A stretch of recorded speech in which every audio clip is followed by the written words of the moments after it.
মায়ের স্টাইল দেখছেনি, মানে ওই যে চাকমা সৌমিত্র নাকি, ওর কথা মানে ওর আচার আচরণ দেখলে মনে হয় বাংলাদেশের বর্তমান স্বরাষ্ট্র প্রতিমন্ত্রী।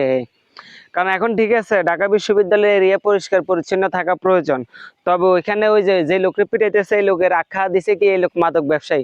তো ব্যবসায়ী হইলে ভালো কথা, দেশে পুলিশ আছে, আইন আছে, বিশ্ববিদ্যালয়ে যে প্রশাসন আছে, প্রশাসক, তারা এটা ইয়া করবে। ওইখানে অভিযোগ না করে মানে সে একটা কিছু, সে ওয়ান ম্যান ওয়ান আর্মি, মানে ওরা যা করবে তা হবে।